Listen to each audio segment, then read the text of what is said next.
হাদিরে যে ছেলেটা, সে ছেলেটার হলো ফয়সাল। ফয়সাল ফয়সাল যে হাদিরে, এইবার হাদিরে পরে ফয়সালের ছবি আর সাদিক কাইমির ছবি এক জায়গায় করে চা খাওয়ার দৃশ্য প্রকাশ করে আমাদের সম্মানিত রিজভী সাহেব বলতেছে সাদিক কাইমির সঙ্গে ফয়সালের বিরাট সম্পর্ক। আবার পুলিশের একজন কমিশনারের সঙ্গে ফয়সালের চা খাওয়ার দৃশ্য দিয়ে বলতেছে এর সঙ্গে বিরাট সম্পর্ক। এবার শিবিরের ছেলেরা কি পাকারে ভাই, ঘন্টা কানের ভিতরে আই বলে একটা কি একটা ওদের একটা লিঙ্ক আছে, ওই আইটি যেয়ে এবার ওই ফয়সালের ছবি আর ওই কি বলে বিএনপির ওই রিজভির ছবি এক জায়গায় করে বলতেছে রিজভির সঙ্গে ফয়সাল চা খাচ্ছে। এইবার তারেক জিয়ার সঙ্গে এক জায়গায় করে বলতেছে ফয়সাল তারেক জিয়ার সঙ্গে চা খাচ্ছে। রিজভি তখন চিন্তা করলে তো মহাজালা, রিজভি বাইক ধরে বলতেছে আমার ভুল হয়ে গেছে, আমি কথাটা ঠিক বলিনি। আমি কথাটা এই জন্যই বললাম, এর সঙ্গে ওর ছবি টানাইয়ে, ওর সঙ্গে এর ছবি লাগাইয়ে আই যোগ করে এত কিছু কন্ট্রোল করা যায়। বাংলাদেশের একজন বড় মাপের আলেম, বড় মাপের হুজুরের বক্তব্য আমারে শোনাও।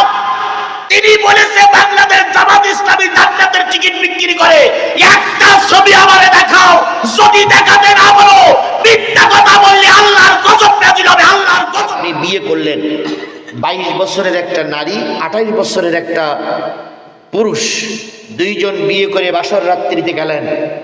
যাওয়ার পরে 2 রাকাত নামাজ পড়ে মেলামেশা করার আগে পরিকল্পনা নাও, ছেলে মেয়ে কয়টা নেবা। দুইজনে পরিকল্পনা নিল, ছেলে মেয়ে নেব 3টা, ছেলে মেয়ে নেব 2টা, ছেলে মেয়ে নেব 4টা। এই 4টা ছেলে মেয়ে বাসর ঘরে নেবার পরিকল্পনাটা করলেন, এটাই পরিবার পরিকল্পনা। কথা ক্লিয়ার? এবার স্বামী বলতেছে সকিনা 4টে সন্তান তুমি নিবা, প্রথম সন্তানটা কি বানাতে চাও? সকিনা বলতেছে বড় আশা, প্রথম সন্তানটা ছেলে হোক আর মেয়ে হোক কোরআনের হাফেজ হবে, মাওলানা হবে। এই যে প্রথম সন্তানটা কোরআনের হাফেজ হবে, মাওলানা হবে, এই চিন্তা ভাবনা করে পরিবারের পরিকল্পনা নেবার নাম হলো পরিবার পরিকল্পনা। এবার সকিনা বলতেছে দ্বিতীয় ছেলেটা যদি ছেলে হয় মেয়ে হয় কি বানাবা?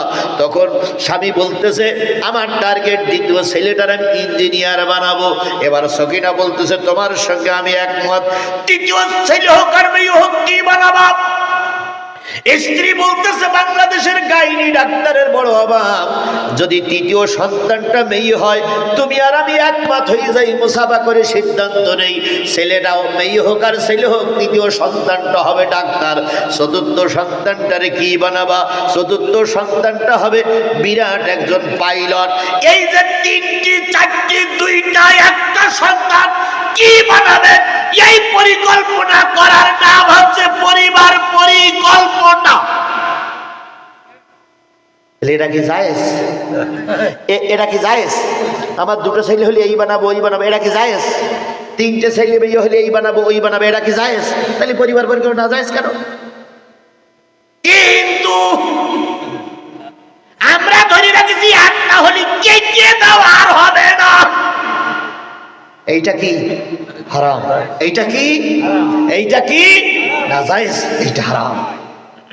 2টা হয়েছে আর হওয়া যাবে না, ওর পিছন দিকতে কাটো, এর সামনের দিকতে কাটো, সব হবে কিন্তু সন্তান জায়গায় যাবে না। এটা কি? আল্লাহ বলতেছেন নাহানু নারযুকুকুম ওয়া ইয়াহুম, তোমাদের রিজক আমি আল্লাহ দেই, তাদের রিজক আল্লাহ দেই, আমি দেই। কেন তোমরা বাড়াবাড়ি করো? এক সময় একটা ফসল হতো, 7.5 কোটি বাঙালি ছিল মুজিবারের সময়, না খেয়ে বহুত লোক মারা গেছে। এখন 18 কোটি মানুষ, কয়টা লোক না খেয়ে মারা যায়? এই কথা বলেন না কেন, কয়টা লোক না খেয়ে মারা যায়? এখন এই চিন্তা ভাবনা করে কিছু লোক চিন্তা করতে হুজুর ফতোয়া একটা দিলেন, সুযোগ পেয়ে গেলাম, বছরে বছরে মোটে আলিশি করবো না, বছরে বছরে একটা করে নেব রেজেক যখন আল্লাহর হাতে, তখন আমি বাড়াতে সমস্যা কি? এরকম কিছু লোক মনে করতেছে না। আর যারা বিয়ে করেনি তারা চিন্তা করতেছে বিয়ে করবা, শুধু বলবো বাচ্চা কাচ্চা বের কর, বাচ্চা কাচ্চা বের কর, বাচ্চা কাচ্চা বের কর। ও ভাই, এটা করাও কিন্তু ঠিক নয়। একজন সাহাবী এসে বলেন, ইয়া রাসূলুল্লাহ, দুইটা বাচ্চা এসেছে, তৃতীয় বাচ্চা পেটে, এখন কি করতে পারি?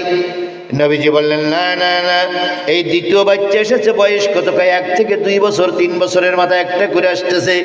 নবী বললেন, একটু অন্য পদ্ধতি ব্যবহার করো, যাতে করে সন্তান পাতলা পাতলা আসে। ঘন ঘন সন্তান আসলে লালন পালন করতে পারবে না, সমস্যা হয়ে যাবে, এই জন্য পাতলা পাতলা সন্তান নাও। সাহাবী বলেন, ইয়া রাসূলুল্লাহ, যখন ঘরের ভিতরে ঢুকে ব্যালেন্স ঠিক রাখতে পারি না। নবী বলেন, ব্যালেন্স তোমার ঠিক রাখা লাগবে না, তুমি কাজ চালিয়ে যাও, তবে একটা পদ্ধতি বলে দেই, সেই পদ্ধতি অবলম্বন করলে কাজও হবে, সন্তানও হবে না। সেই পদ্ধতিটা কি? ও বাবা, সেই পদ্ধতি এখন জাতির সামনে আমি বলতে পারছি না, কারণ এখানে বাপ বয়সী লোক আছে, ছেলে বয়সী লোক আছে, এই জন্য আমি ওটা বলতে পারলাম না। পরে আমার কাছে শুনে নিও যুবকেরা। এই ঠিক আছে, সুতরাং পদ্ধতি ইসলাম সব জায়গায় বলে দিয়েছে। সেই পদ্ধতি অবলম্বন করে আমরা বিয়ে শাদী করলে আল্লাহর কাছে দায়ী হব না। একজন বাজারে গেছে, হুজুরের কাছে জিজ্ঞেস করছে, হুজুর ছেলে মেয়ে কয়জন? হুজুর বলতেছে, 42 না গুনলি বলতে পারবো না। ঘরে কয়টা বালিশ, সেই বালিশ গুনে তাই বলতে হবে। আচ্ছা বলেন, এই ধরনের ছেলে মেয়ে জন্ম দেওয়া কি জায়েজ? এতগুলো ছেলে মেয়ের বাপ হলেন, কর্মসংস্থানের ব্যবস্থা নেই। আপনি মরে যাওয়ার পরে কেউ চোর হইলো, কেউ ডাকাত হইলো, কেউ খুনি হইলো, কেউ সন্ত্রাসী হইলো, এর জন্য আপনি কবরে যে আযাব ভোগ করতে হবে না? হবে না?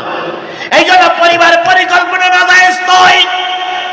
কোরআন হাদিস মেনে পরিবার পরিকল্পনা করো, কারণ তোমাকে যিনি সৃষ্টি করেছেন, তোমার সৃষ্টি করার 70 বছর আগে আল্লাহ রিজিকের ব্যবস্থা করে তোমারে সৃষ্টি করেছেন।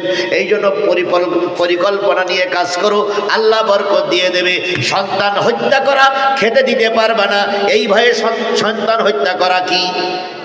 আরো জোরে বলেন, সন্তান হত্যা করা কি? আরো জোরে বলেন, সন্তান হত্যা করা কি? গেল কয় নম্বর? 3।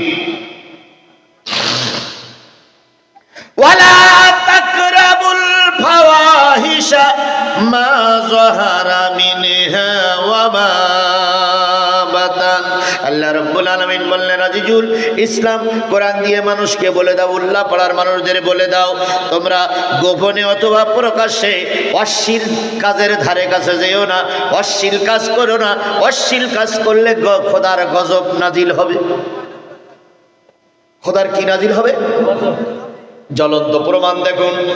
ফেরাউন যখন চিন্তা করলো, আমি মুসারে ধ্বংস করে ফেলবো, মুসা আলাইহিস সালাম ফেরাউনের যন্ত্রণা সহ্য করতে না পেরে, ফেরাউনের যন্ত্রণা সহ্য করতে না পেরে নীলনদ পাড়ি দিয়ে বর্তমান সিরিয়ায় চলে গেল।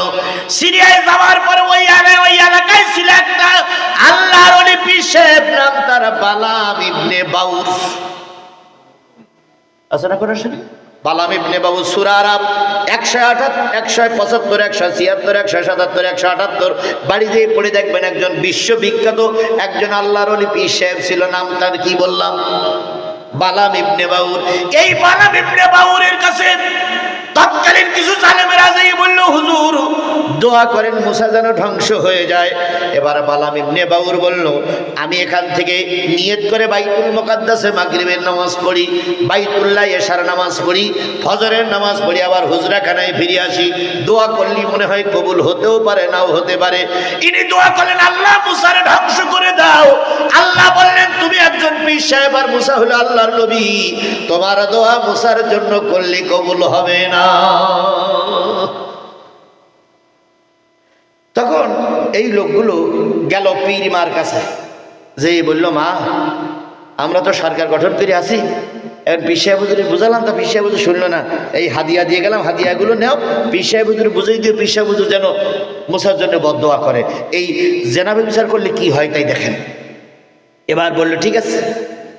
উনি কিছু গোশত আর মাছ রান্না করে বালাম ইবনে বাউরির খাওয়াইলো। খাওয়ানোর পরে বলতেছে, হুজুর এই স্বরাষ্ট্রমন্ত্রী এসেছিল আসাদুজ্জামান কামাল,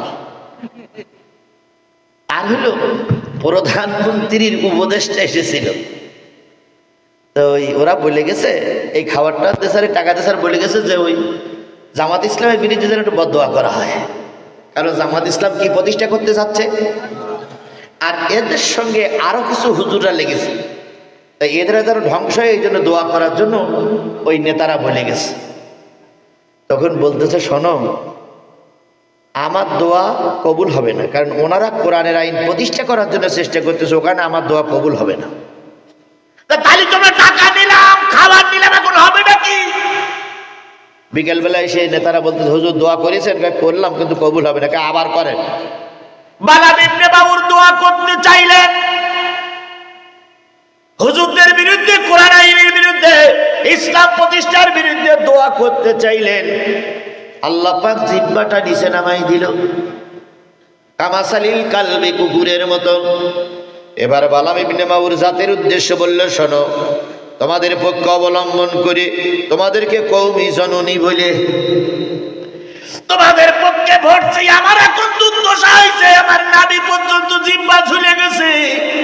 তবে আমি তো বিপদে পড়েছি, তোমাদের বিপদ থেকে উদ্ধার করার জন্য একটা কাজ বলে দেই। তোমরা ওই মুসা আলাইহিস সালামের লোকজন আইছে 6 লক্ষ, এই 6 লক্ষ লোক 3 মাস 6 মাস স্ত্রীর মুখ দেখে না। ওর ভিতরে 12টা গোত্রের কাছে 12 জন মেয়ে লোক পাঠাও। যেই মেয়ে লোকদের বয়স হবে 15 থেকে 20-এর ভিতরে, ওই মেয়ে লোকদের নিচের দিকে ছোট্ট একটা কাপড় পরাবা, আর উপরের দিকে একটা ছোট্ট কাপড় পরাবা। কাপড় পরায় শুধু কাপড়টা পরাবা নামমাত্র, বাইরের থেকে যেন নিচেরটাও দেখা যায়, উপরেরটাও দেখা যায়। শরীর স্বাস্থ্য ভালো এই রকম নারীদেরকে পাঠিয়ে দাও। পাঠিয়ে দেওয়ার পরে তাদের কাছে দেবা একটা বাদামের ঝুড়ি অথবা ছোট্ট একটা কাপড়। যেই তারা বলবে বাদাম কিনবে নাকি বাদাম, আর বাদাম কিনতে আসলে তারা নিচের অংশ দেখবে, উপরের অংশ দেখবে। ওই হুজুররা লোভ সামলাইতে না পেরে ওই নারীদেরকে জেনার জন্য ডাক দিবে। আমি হুজুর যাওয়ার সময় একটা বুদ্ধি বের করে দিয়ে যাচ্ছি, ওই হুজুররা মুসার লোকেরা যদি এদের ডাকে, এরা যেন ওদের ডাকে সাড়া দেয়। ঘরের ভিতরে যেয়ে মুসার হুজুররা যা করতে যাবে, এই নারীরা যেন তাই করার সুযোগ করে দেয়।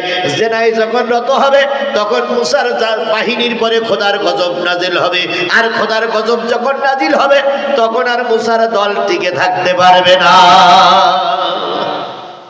পোড়া কোপাইলে হুজুর যাচ্ছে, তাও একটা কি বলে দিয়ে যাচ্ছে, বুদ্ধি শিখাই দিয়ে যাচ্ছে। কি বিক্রি করতে যাবে?